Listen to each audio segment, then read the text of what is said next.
welcome to the next MP. My name is Kafui Dey. My guest today is a hard-working human rights lawyer, an ardent activist, and the NDC's parliamentary candidate for the constituency of Medina in the Greater Accra region, Francis XAVIER SOSU. You're welcome to the next MP. Thank you, Kafui. You are known for freeing Ghanaians who have been wrongfully jailed.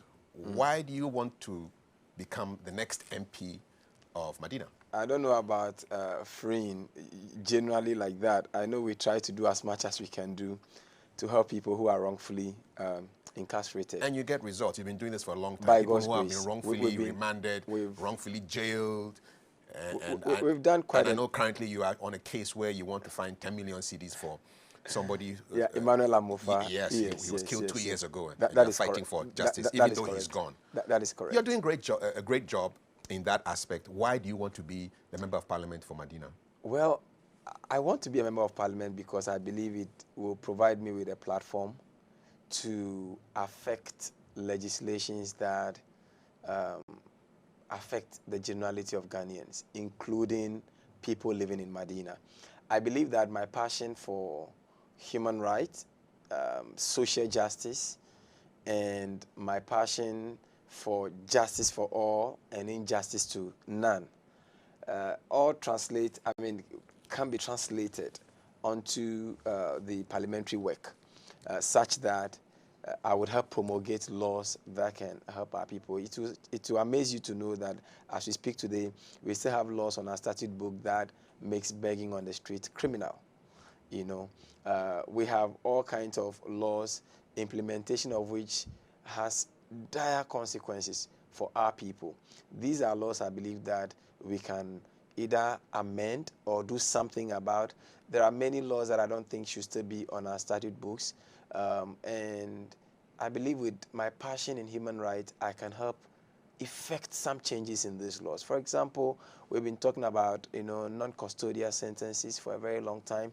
We've been talking about issues of police council, independent police council that would investigate police brutality, and a number of things that we believe can have a bigger voice when I find myself in Parliament. So that is one of the critical reasons why I want to go to Parliament, to have quality and effective parliamentary representation.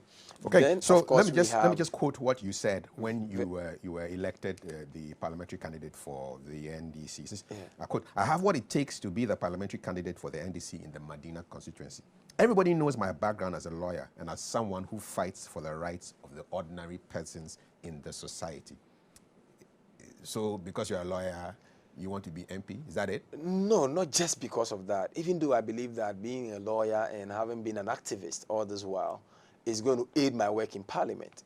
I mean, in Parliament, let's face it, the core duty of a parliamentarian is lawmaking, beyond being a check on the executive. You are there to make laws, and you are going to review laws that are already in existence. You are going to be making new laws and so on and so forth. I believe that even though you don't need to be a lawyer to be in Parliament, being a lawyer is an added advantage, because even in law school, we are taught how to make laws, legislative drafting. We are taught the processes of making EIs and LIs and so on and so forth. So these are things that will come handy when you get yourself in Parliament. So yes, you don't need to be a lawyer to be in Parliament, but I believe that all what I stand for as a lawyer and the things I do as a lawyer would add to my representation of the people of Medina.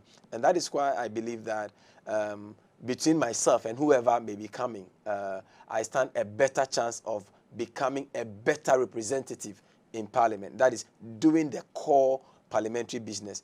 I mean... Okay, let me hold you on that. Yes. Okay, you say, so you stand a chance of, because of course the Medina seat is not a vacant seat. There's somebody sitting there right true. now. And this is what you said on City Eyewitness News, August 2019. "It has been zero since he became an MP. We are great friends, but when it comes to representing the people, it hasn't worked." Of course, you were talking about the current MP for Medina, who is in the person of Alhaji Abubakar Siddiq Boniface, who is also a Minister of State with the Vice President's office. He used to be the Minister for Zongo and inner city development. And you said this, granted, in 2019, you said he has done zero. Yeah. Do you still stand by those words? Well, with some few modifications. I still stand by them with some few modifications. I say few modifications because, I mean, let's be frank to ourselves. Within 3.5 years, you definitely will be required to do some things. I believe that we haven't had an adequate representation of the people of Medina. In the first place, when, the current MP was a minister of Zongo and inner city, Medina is a typical area where we have lots of inner, city dwellings. If the definition is going to be slums and ghettos and so on and so forth. But the truth is that for all the period, what did Medina benefit from his ministerial position? It's zero. You see, and... Still? Oh, I'll come there. You see, still, what allocation has come to Medina as a result of he being a minister for those Zongo, or at least now a former minister of Zongo? Because, you see, representation means that having the ability to lobby for development for your people. When we speak today, go back to Medina and look at all the... go to Medina. We have 15 electoral areas in Medina. None of the electoral areas can boast of any major infrastructural development, or at least major intervention from the current member of parliament. Let me point you to the Medina Sports Complex, well, which the minister had the pleasure of inaugurating, got the president to come over. And there are a couple of things that he has done. Let me just list them, and then you come up, because very well. You said zero. Yeah, so that we'll pick up. Exactly. So the polyclinic in Medina has benefited from an ambulance, has benefited from beds, has benefited from mattresses, and he's been quite busy in this coronavirus era. 15 mosques, including the Medina Central Mosque, have benefited from PPEs, personal protective equipment. He went into a collaboration with the Korean embassy, gave them that, and the police, the chiefs, transport operators, they've gotten PPEs, 50,000 nose masks to be manufactured by seamstresses and tailors. The man is on the ground and he's giving. And you see, I like your idealistic ideas about parliament, but in Ghana, parliament is about what can you do for me. And based on these few things that I've said, people are doing. He's doing things for the people. I 100% agree with you in respect to, like the very last point you raised about some 50,000 face masks to be manufactured. So we are still in the domain of to be. We are talking about somebody who was given a mandate, 4 years mandate. We are 5 months to the end of that mandate. And we are asking you to produce evidence of that representation. And we are talking about, we still have some 50,000 marks yet to be. You're conveniently forgetting the other things. No, I'll come there. I'll come there. Ambulance there. We talk about, you see, the ambulance was part of the national ambulance, whatever, services arrangements by the president in recent time, when he was being accused of not investing at all in the health sector. But the people don't care. All they know is that an ambulance has arrived. Well, previously there was no ambulance. You see, pregnant women were dying en route to the maternity ward. Unfortunately, when you come to Medina, that has not been the major need of the people. You see, so that's what I'm talking about. You see, when we talk about representation, you are representing the aspirations of the people. So let me take it one by one. For example, you talk about the football pitch. The football pitch was never a project of the current member of parliament. That was a private arrangement, a private institution. And that is why, as we speak now, the indigents of Medina do not benefit from that stadium. How do you mean? I'm telling you, yes. I'm telling you. Who uses right now, it? Who uses it? You see, I'll come there. As we speak now, there are local teams in Medina that used to play on that pitch before it was converted to the kind of white elephant it has become now. Oh, it's a white elephant. Oh, yeah, it is a white elephant because it is not fit for purpose. The reason why it's not being used is because, even on the day of inauguration, it was nearly mad by people, protesters, because the stadium as it stands now is not fit for purpose. and for that reason, nobody is able to use that stadium. Why not? Why is Well, it not fit it's for an purpose? it's an AstroTurf. So it in dimensions, it doesn't fit. It's not qualified to be a standard pitch for players that are supposed to be, playing in international fields and so on and so forth. And don't forget that in Medina, Medina has been a hub of very renowned players. Many renowned players in the Black Stars. Some found their way into Kotoko, some their way to Hearts. They came from Medina. So if the current member of parliament was properly representing the interests of people of Medina, you would have first of all engaged stakeholders. He was not. This is a private arrangement, and as we speak now, no team in Medina have an opportunity to play on that pitch. So if you were in the seat, what would you have done? Well, in the first place, I believe that you say what I would have done, yes, not what I would do if I come back. Yeah. If I come to power, I would prefer what would you do, because I believe this is what I am going to do. When I come to office, come 7th January 2021, in the first place, we are going to have a major stakeholder engagement, because youth development and sports development is one of the key items on what I want to do, because I realize that it provides, it's a means for generating employment for a lot of the youth in Medina.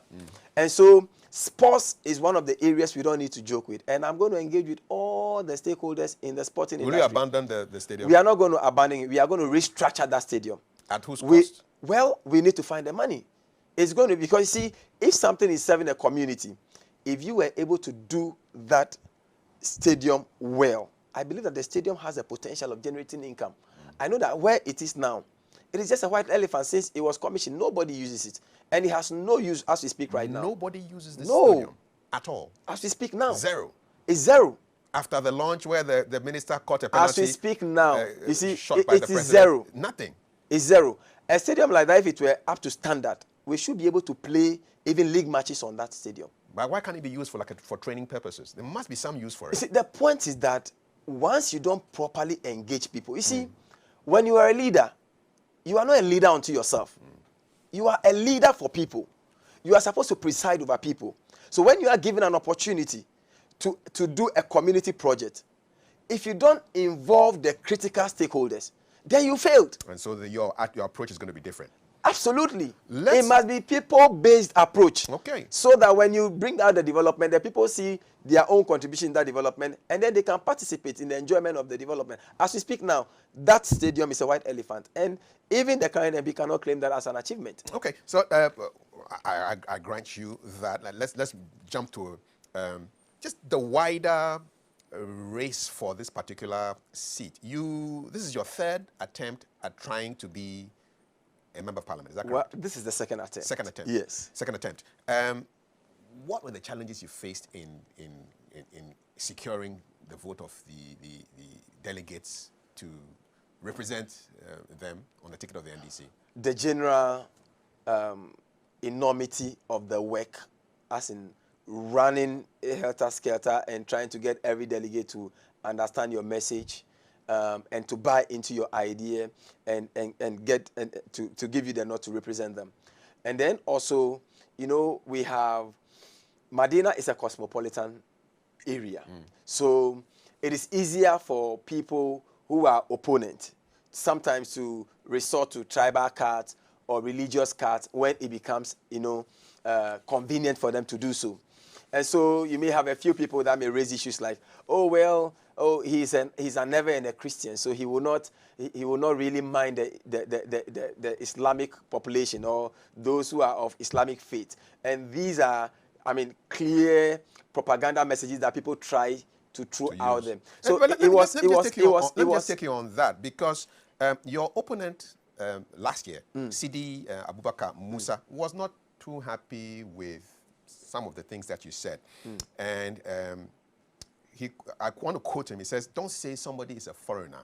So he from what I surmised was that he was actually accusing you, casting some aspersions as to where he came from. Oh, no. Absolutely not. Absolutely not. Because, it was a contest of 4 aspirants. And I know that everybody was, trying to put out a message out there. My style of politicking is not to come at people and try to attack them. Did you doubt his Ghanaianness? No, I don't think so. I mean, you know that, you see, that is the least that an NDC member will do. You know, that's why we call ourselves a Congress. You know, we believe that almost all of us here, we came from somewhere. Yes, and we safely arrived here. So, are you on good terms with him? Oh, is he part of your team for SOSU 2020? I think that he's also working in his own terms, but not necessarily. You know, what we're doing now, we have an approach now which is being led by the constituency. So it's not like I have an exclusive SOSU team that is working for me. We have the constituency structure that is working, right from the constituency executive team to ward-based teams to branch-based teams. And that is how we are working. So that all those like individual teams were dissolved right after the primaries so that we can build a united front. And as I talk to you now, that is the front we are going into the general elections with. Is he in your team? He is part of the team. On CDFM last year, the question was posed to you, how expensive was your campaign? And you said, oh, as at that point, you had spent about 300,000 cedis and counting on posters, on food, on transport, on delegates. When you spend on delegates, are you bribing them? I mean, there are people who may want to bribe delegates. I mean, I don't subscribe to that. But you give them TNT? Oh, well, definitely. I mean, sometimes depending on what you're doing. Is that a bribe? No, I don't think so. I mean, I don't think so. You know, the point is that, I mean, you cannot bring people together and congregate them and move them from their homes and wherever they are without, commuting them.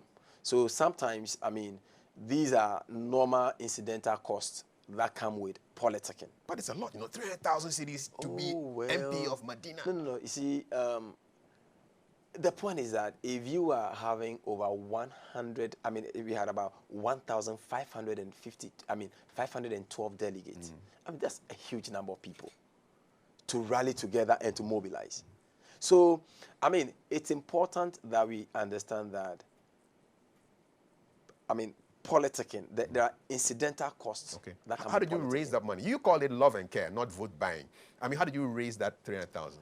Oh, no. I think that, people who believe in your values and believes in your dreams to represent people would always contribute to it. In fact, as we are preparing for general elections now, there are many people who have called and offered one assistance or the other. Okay. Someone is doing posters for you. Someone is doing some T-shirts for you. Someone says that I have a car, come and brand it for elections.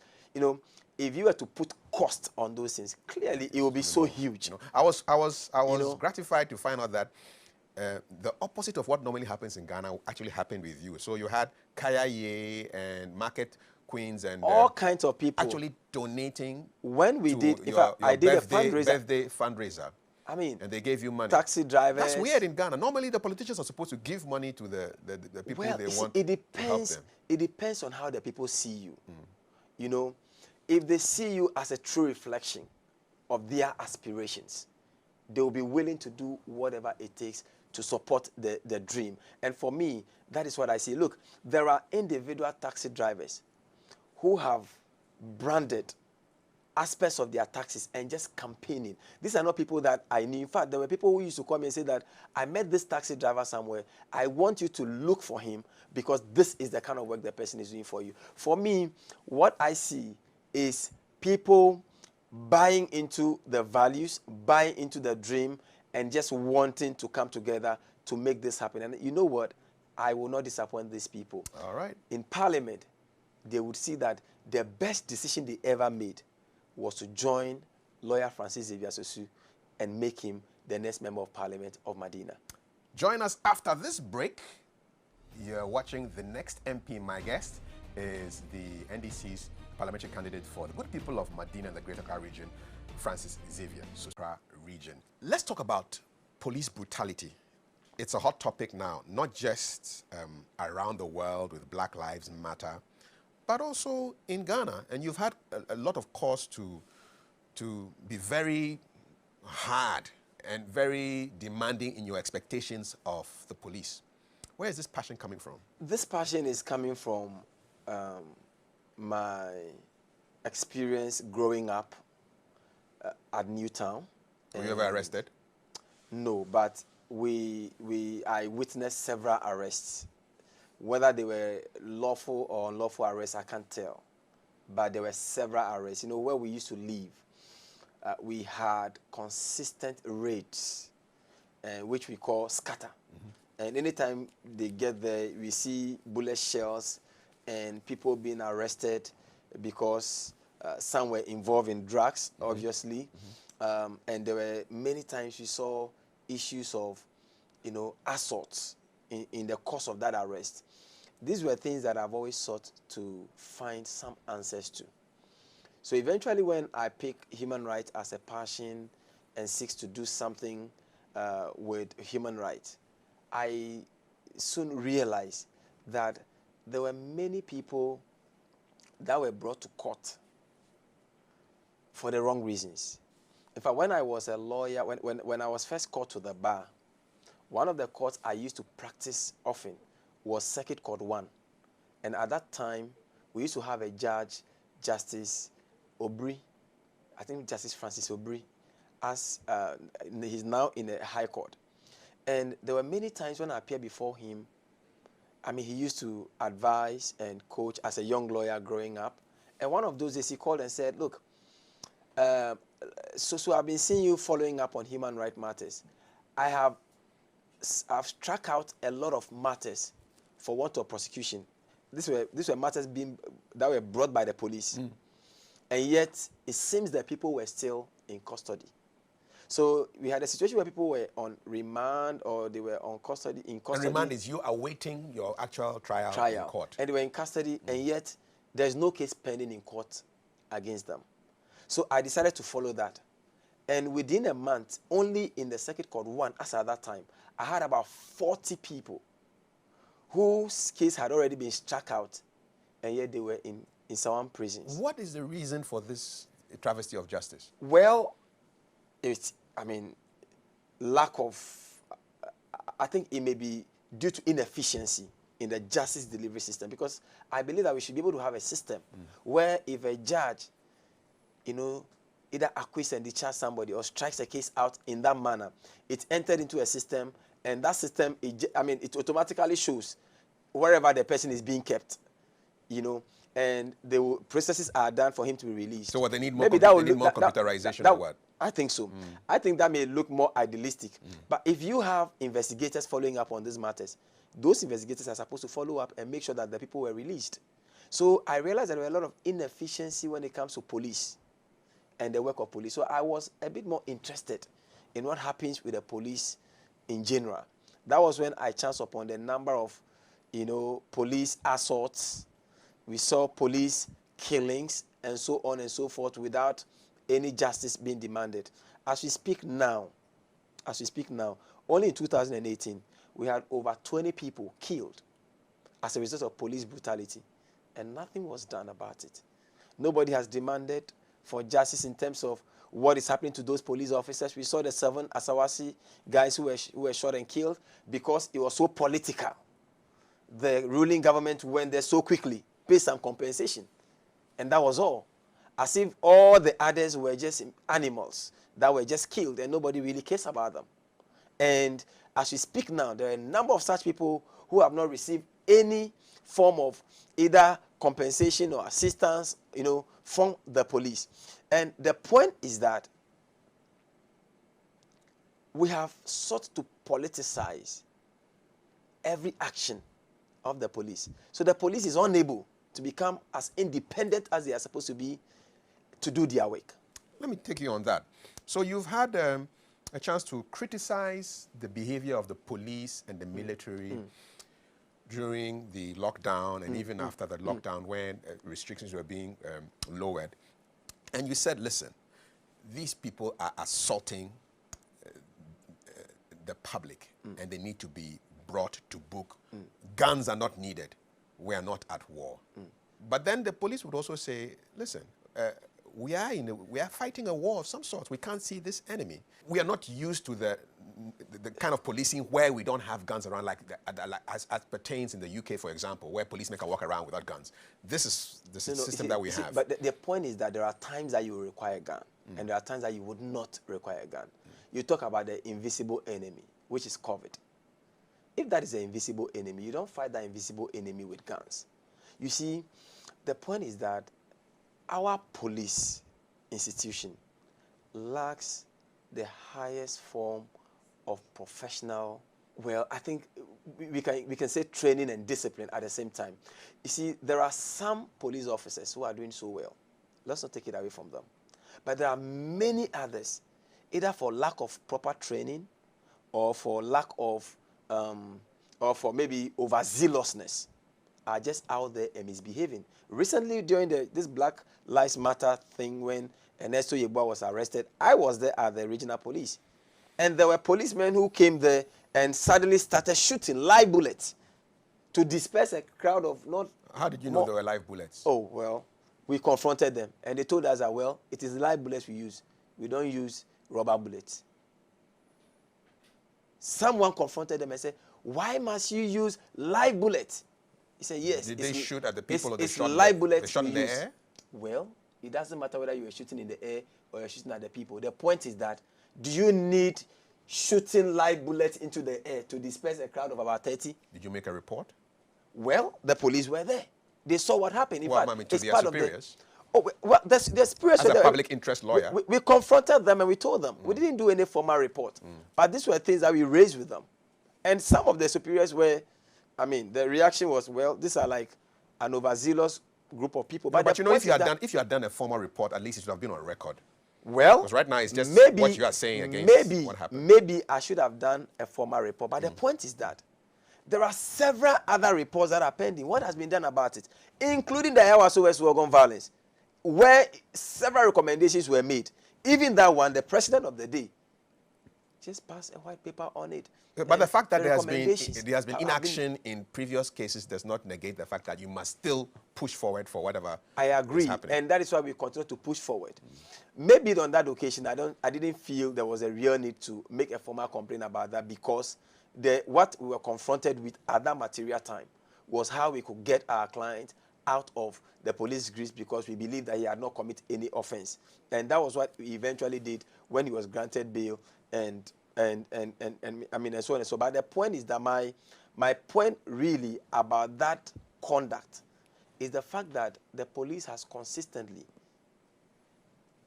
demonstrated inefficiency when it comes to upholding their own tenet. And when I'm talking about their service in integrity, and they are supposed to help detect crime and protect life and property. And the same life and property you are supposed to protect, you go about destroying that life and property. Are we not running the risk of bastardizing and demonizing the Ghana police? The people who have sworn an oath to look after us? I don't think so. You see, that's why I said there are people in the Ghana police that are doing well and must be commended.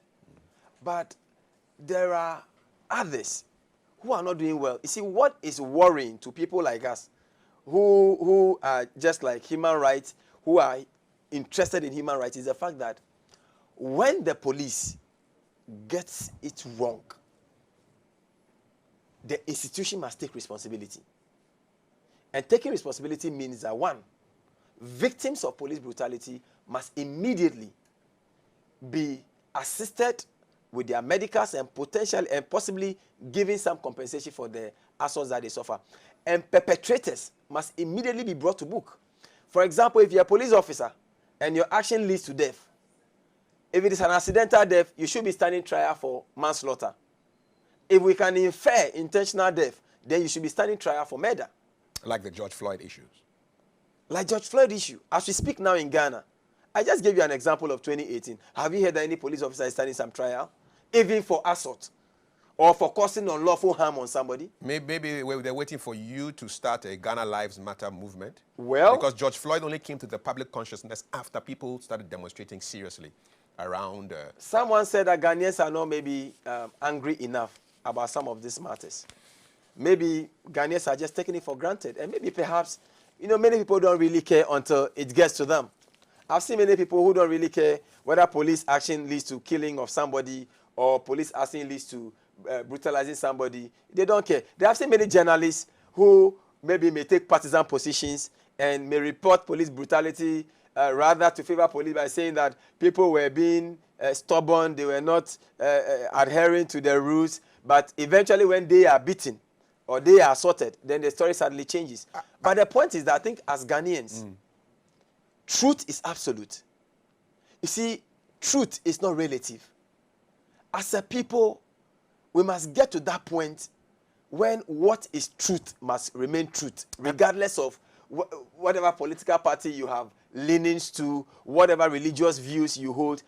Truth is absolute. I have a feeling that should you be elected to become member of parliament, you may lead a similar demonstration. That's what you said a couple of, just recently. I'm looking at a day as a member of parliament, you could rally the people to demonstrate against a government for purposes of maybe infrastructure and, if possible, because you are the voice of the people. I mean, that's infrastructure, but I could see you doing something like this, rallying the voices of being a thorn in the flesh of a government. Kafui, this is what it must be. Even your own government. Well, that is what it must be. Look, as a people, if we do not break away from the norm, there is no way we are going to have any change in this country. If we continue to do things the way we have always done things, we will not see changes in this country. If we are looking at the next generation of politicians, we are looking at, lifting Ghana beyond where it is today, then we must begin to do things differently. I think that as a member of parliament, you are there to represent a constituency. And you owe allegiance to the people who went to the ballot, to ballot box to vote for you.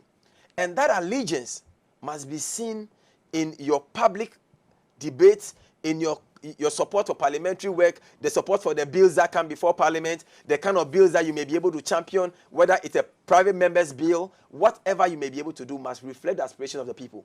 When we begin to do that individually as parliamentarians, then we will begin to see the national picture. So are you going to be a rebel in the House? Well, sometimes voting against the NDC?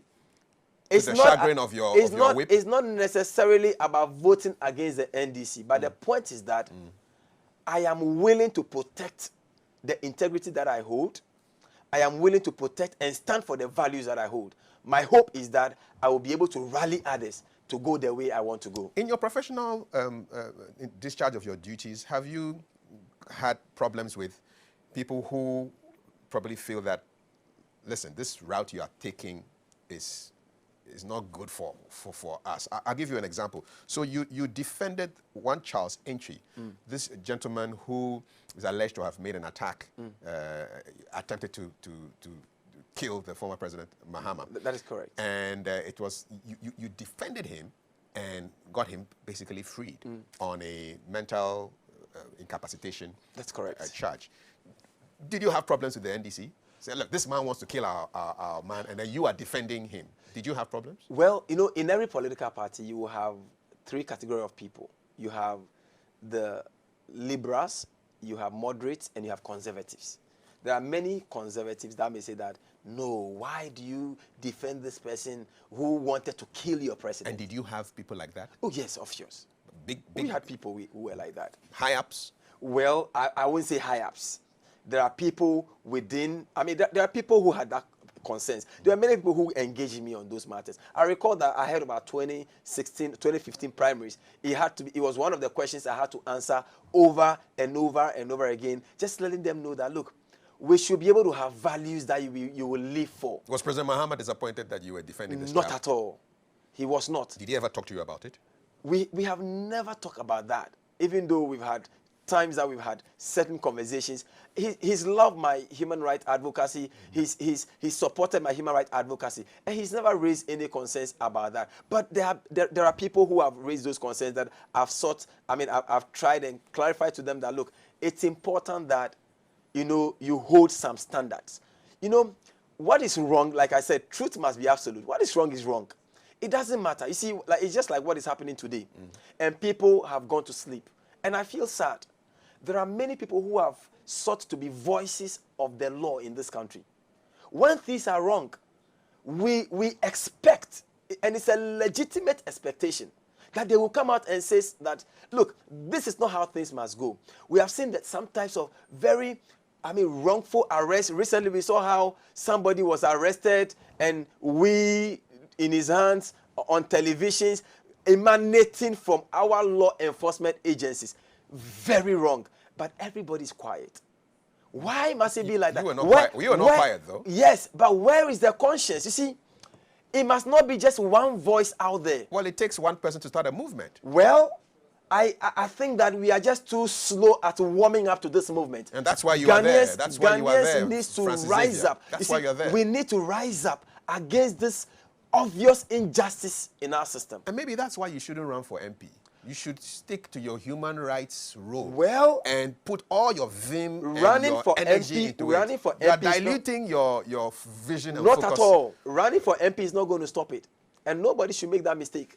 In fact, it's going to give me a bigger platform to become the voice of the people as you already have a national platform. You have an international platform. You speak on international platforms. Being on that platform will not help you affect laws, legislations.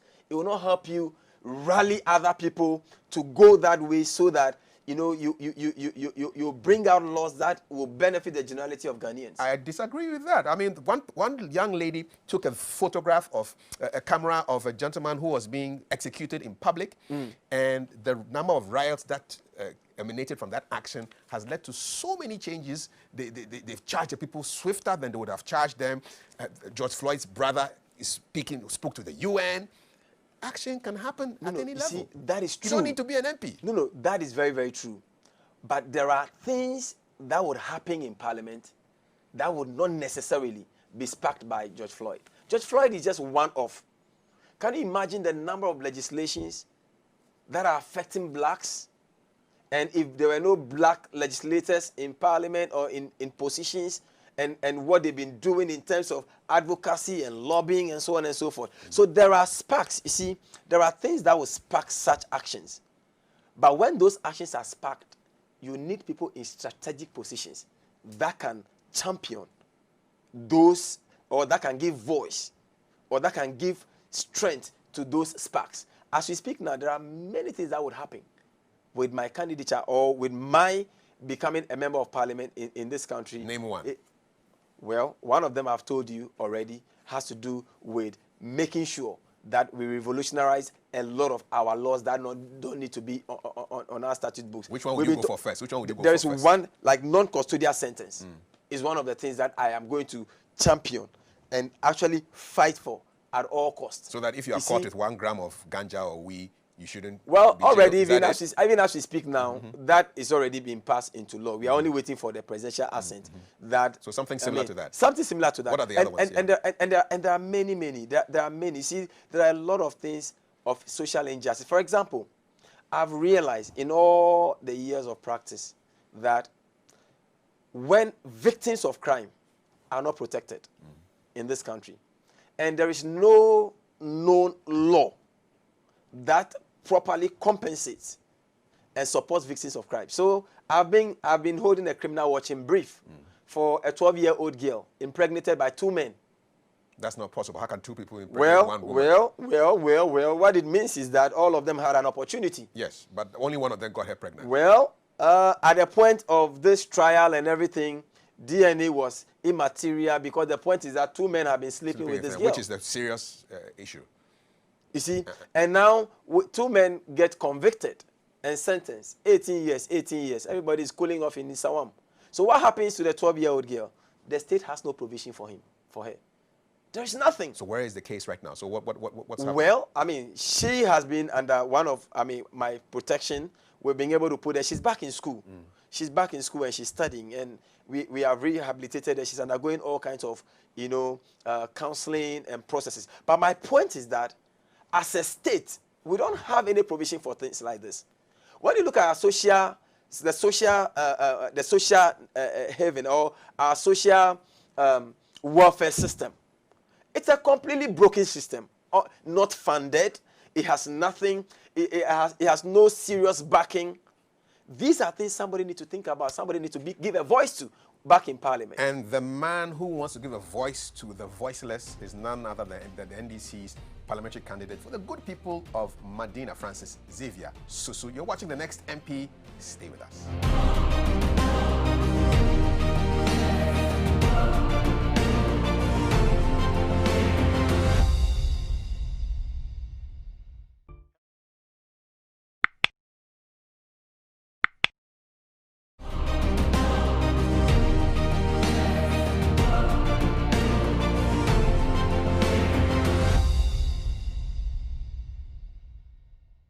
Hi, my name is Kafui Dey. You're watching The Next MP. My guest is a parliamentary candidate for the NDC who wants to represent the good people of Medina come January 7, 2021. His name is Francis XAVIER. SOSU is a lawyer, activist, and a politician. Francis XAVIER, you are big on accountability, and these are your words. April 2020. Ghana contracted the coronavirus disease due to the indecision of the president and his cabinet ministers, and that has led to the suffering of Ghanaians. You're blaming President Akufo-Addo for the deaths of Ghanaians and our suffering, those of us who are alive? Yes, and I still stand by that. You know, I stand by that because, who must we hold accountable? You see, in law of negligence, this is a typical case. Maybe other lawyers may disagree, but this is a case of res ipsa loquitur. Break it down into English for us. The matter speaks for itself. Mm-hmm. When you are the one in charge of the security details of a country, you are the one in charge of intels. You have a whole institution, national security, that is supposed to be picking intels, local and international intels, about what is happening. And we had corona right from, I think, December 2019, ravaging countries to the extent that, countries like UK, US were already closing their borders. First case in Ghana, March 12.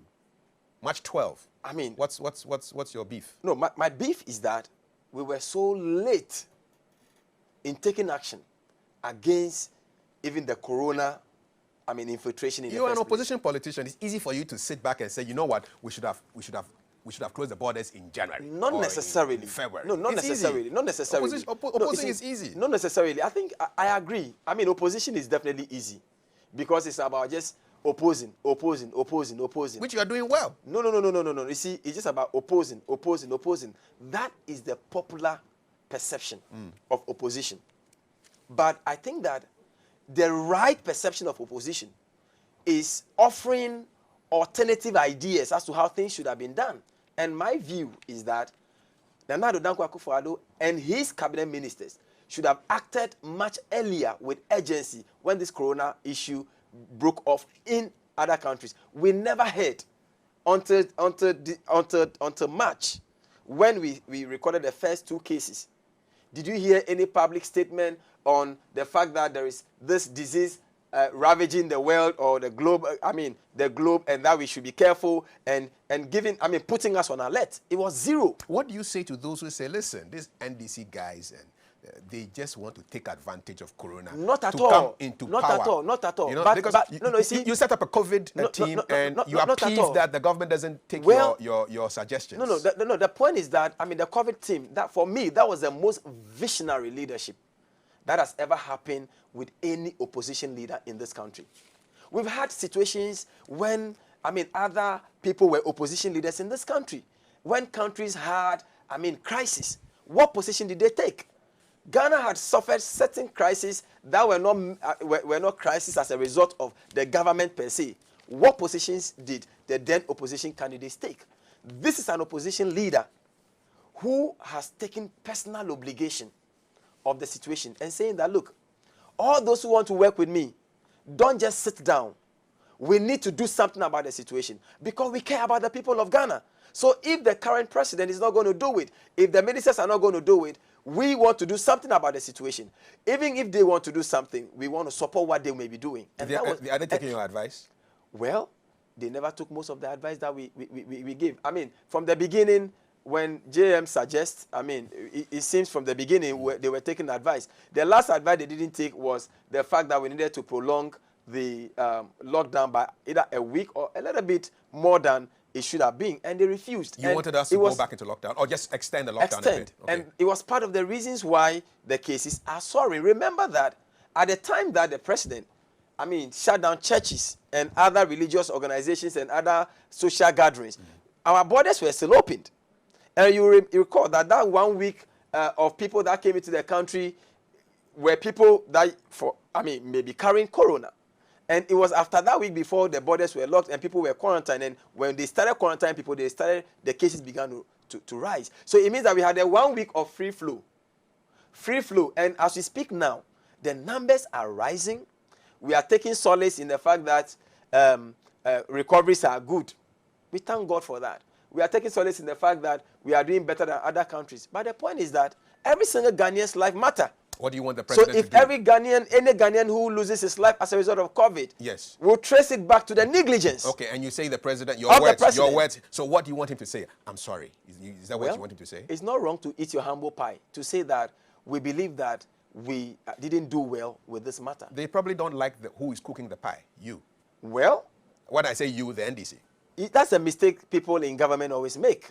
And perhaps NDC might have made that similar mistake. When opposition parties are talking, you are saying that it's opposition. But you forget that the opposition is the representation of the voices of the people out there. Don't forget that NDC, despite the losing of the general presidential election, we still have members of parliament who won their seats. Don't forget that we still have over some 4, 5, 6 million Ghanaians who are people who are of NDC sympathies who may want to vote for NDC any day, NDC come, and who are going to endorse, His Excellency John Dramani Mahama on the 7th of January 2020. So they should listen to dissenting voices. They should listen to dissenting voices. Okay. I think this is one of the things that, unfortunately, has not happened. The NPP has not done. And it's with great pain that I talk about this. You see, the NPP's motto is development in freedom. What's the NDC's one? You see, I'm coming. It's development in freedom. However, what we have experienced within these 3.5 years is underdevelopment in servitude. And not only have we suffered underdevelopment in servitude, I'm saying this because you know what? This is a government that says that we support local businesses. And yet when you came under this watch, several local businesses have died. And don't forget that once you collapse, or you collapse banks, you collapse, microfinances, there are several businesses that take their root from these businesses. We are talking about their children, their families, the people they support, and so on and so forth. And as we speak now, I can tell you on authority that just by mere observation of the numbers that have lost, maybe nearly 1 million Ghanaians have lost their job as a result of the banks going, microfinances going, fund managers going, and even now, as we speak now, in September, there is going to be a new law. The law that is going to allow for manufacturing of, assembly vehicles in Ghana, for which reason you cannot import, second-hand cars or, this accident cars. And you know what that means? What that means is that if you are in a business of importing this, you remember that our colleagues here, this is a diaspora TV. There are people in diaspora who have been bringing this thing so that they can make some look of you. All of them, their business is gone. There are brothers who go there to clear this at the port. They are losing their job. Those who are doing the mechanics who are able to fix these cars, their job is gone. The garages who sell these cars, their job is gone. And so you want President Akufo-Addo gone because he is responsible for not just coronavirus, but all these things. You see, Ghanaians cannot afford the presidency of Nana Addo Dankwa for another 4 years. Because you see, I cannot imagine the untold hardship that can come upon Ghanaians as a result of his presidency. And why should NDC be the alternative? Begging Ghanaians. Why is NDC the alternative? NDC is the alternative because NDC, during the NDC's era, despite all the liquidity challenges that we are talking about, every bank was working. Their workers were there. They go and come and they get something small to eat. You see, under NDC, they said they were cleaning up. They were working, but something wasn't you see, right. The law, the law is made for man and not man for the law. Okay. Even as a nation, how many times have we not had national budget? Have we been able to finance all our budgets year on year on? We haven't. We have not been able. The targets that we set for ourselves every year, have we been able to meet it? No. Who arrests us? So you are talking about regulations. Who set the regulation? Who set the target? Who set the minimum capital? And you are saying that you want to develop local businesses. And yet by your own policies, you are collapsing the businesses.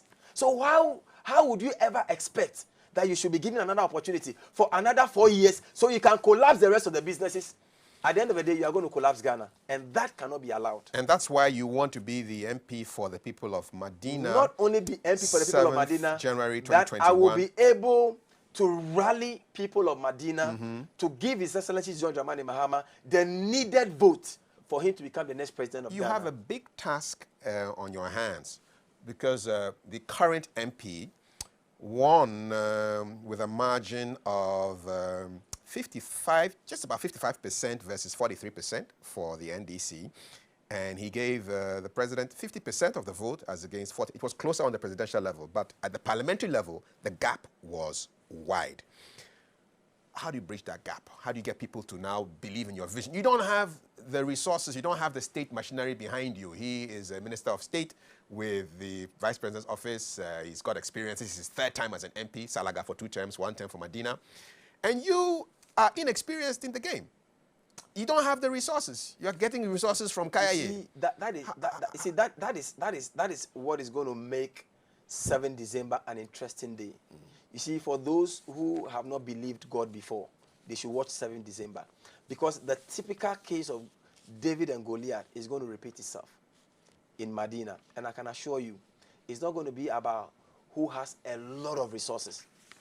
It's going to be about the people of Medina deciding and knowing that in the last 3.5 years, they've had a person who have not properly represented their interests. They've had somebody who has not been able to contribute to bridge the infrastructural gap that Medina is having. That we have a lot of drainage situations. Right. We have a lot of arrows unfixed. And even though it's not a core mandate of an MP to go and fix road and go and do drainage and so on and so forth, once you are a leader of the community, it's incumbent upon you to lobby for those development for the community. And you are on point, because I'm looking at what your agenda is. You're talking about total development for Medina, youth employment, social interventions, infrastructure, and quality representation and you know, with the social interventions, people. For example, you see, during this COVID, we just showed example of what we were talking about. Because within this COVID, when the COVID first came out, we were the first people, and the people of Medina will testify, from the chiefs to the lorry stations and all the areas that you are mentioning that benefited from PPEs. We distributed more PPEs in Medina. And we congratulate you for that, because I saw the reports about that in the media. But briefly, before we wrap up, I was going through your Twitter feed, very interesting one. You say the Green Book has become very scarce now, and you are launching the Green Book Challenge. And I'm thinking, why is NDC running on 2016 promises? Don't you have any fresh promises for the people of Ghana? Well, you know, I think the Green Book Challenge has nothing to do with what NDC seeks to do from 2020. But the Green Book it was a pictorial representation of your promises. You even teased a minister about finding him in the Green Book on page XYZ. You're using it for political capital. You see, the Green Book's actually a pictorial representation of the infrastructural work that His Excellency John Dramani Mahama did for the people of Ghana. So achievements. But you see, prior to 2016 election, we had another group that made the whole world believe that whatever was on the Green Book was a fantasy. It didn't exist. And unfortunately, when it was put to them to prove this is the Green Book, just pick the Green Book. If you can select only one project that doesn't exist on the ground, and they failed on that test. You see, that was why the Green Book began to trend again, because then we realized that all those lies ahead of 2016 had now been exposed. In the Green Book, we talk about the day senior high schools, and they were available to be seen. We talk about the University of Ghana Medical Hospital, they are there. You talk about the Ridge Hospital. We talk about major infrastructure interventions that His Excellency John Dramani Mahama had undertaken, which were doubted. Now, the reality has caught up with that. And it may be working, because I saw an NDC MPP MP in the recent primaries bring out a blue book to tout his achievements. Is there a red book for 2020 from NDC? There's no a red book. What we have is a series of hope that His Excellency John Dramani Mahama at appropriate time will be launching to give the people of Ghana, because he's already talked about a number of them. Is it the digital conversations that he's having on Facebook? He's had a number of them. He's talked about I mean, the licentiate exam for teachers, which is going to scrape off. He's talked about restoring of the teacher allowances. He's talked about completing our senior high schools so that we will be able to eliminate this double track system that has completely destroyed our secondary education. He's talked about scraping off this universities bill that has been surreptitiously introduced to take away control, from the universities into government, and so on and so forth. He's talked about a number of things that he seeks to do, including restoring all the businesses that have been destroyed under this administration. So if you're a businessman, be hopeful. Don't lose hope. If your bank has been taken away, don't lose hope. If your microfinances have been taken away, don't lose hope. His Excellency John Dramani Mahama is coming to return all these assets. Don't worry, your assets that have been seized. How can you just imagine? You claim that it was due to liquidity challenge. That is why you are collapsing a microfinance. After collapsing it, you were still able to mobilize money to pay depositors. What sense does it make? So you are what sense does it make that you said you don't have money to pay depositors? So that's why I'm withdrawing your license. But after withdrawing the license, you are able to mobilize money to pay depositors after collapsing the business. If you have money to pay depositors, how come you didn't go into arrangement with shareholders and directors and make sure that you finance, or you recapitalize those businesses for them to pay depositors so they can continue to be in business and Ghanaians will continue to have jobs? Lots of questions. Time would not permit us to get answers to those questions, but it's been great talking to you, Francis Xavier SOSU, parliamentary candidate of the NDC for Madina. What's your final message to the good people of Madina who are watching? Well, my final message is that I want you to know that I want to be a leader that will properly represent you. And I want you to know that no leader can solve every single problem that we are confronted with in Madina. However, if you have someone who is approachable, who is humble, who is God-fearing, who has the love for man and love for service, such a person will be a better representation of you in Parliament. And that person is no other person than lawyer Francis Xavier SOSU. I want to assure you that I am a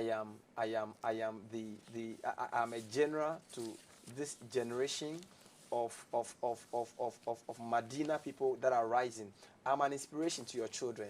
Look, our elderly people have done some. My contender has done some. He has a rich political history and a rich, political CV.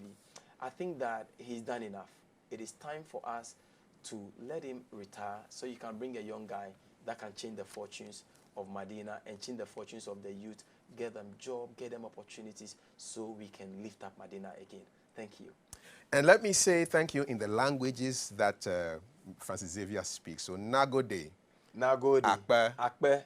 Medasi. Oyiwaladon. Thank you very much. Merci. De rien, mon frère. Merci. And that brings us to the end of the show. My name is Kafui Dey. My guest was the parliamentary candidate for the good people of Madina, representing the NDC at this year's elections. Till we come your way the next time, this is me saying goodbye and watch out for the next episode of The Next MP.